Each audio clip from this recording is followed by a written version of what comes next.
dilakukan sejak tahun 1619 oleh Kerajaan Banten saat VOC berusaha hendak membuat bandar Pelabuhan Merak yang membuat orang Banten sangat marah dan menaruh dendam terhadap VOC.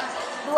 Pada Desember 1627, orang-orang Banten merencanakan pembunuhan terhadap JP Chon, tetapi rencana itu bocor dan telah diketahui musuh.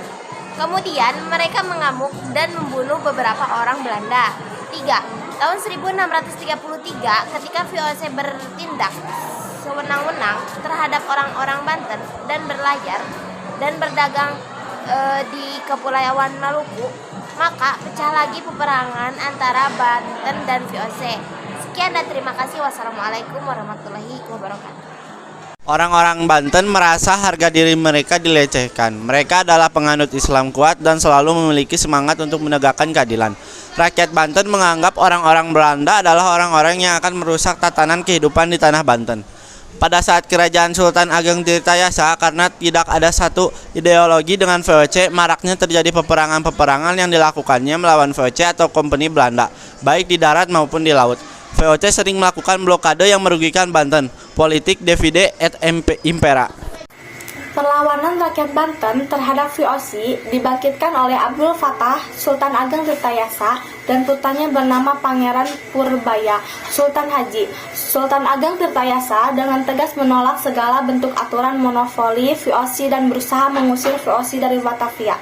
Tahun 1659, perlawanan rakyat Banten mengalami kegagalan, yaitu ditandai oleh keberhasilan Belanda dalam memaksa Sultan Ageng Tirtayasa untuk mendatangani perjanjian monopoli perdagangan.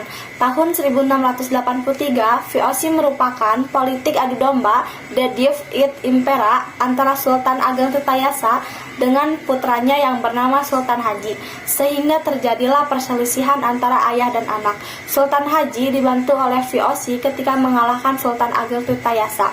Kemenangan Sultan Haji atas bantuan VOC tersebut menghasilkan kompensasi dalam penandatanganan perjanjian dengan kompeni.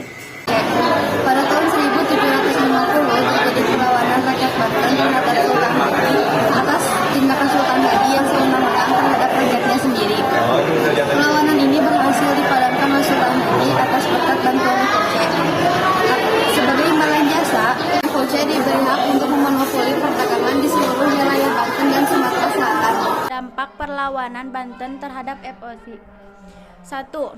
Pelabuhan Merak yang tadinya ramai menjadi sepi. 2. Hubungan antara Banten dan VOC menjadi kurang baik.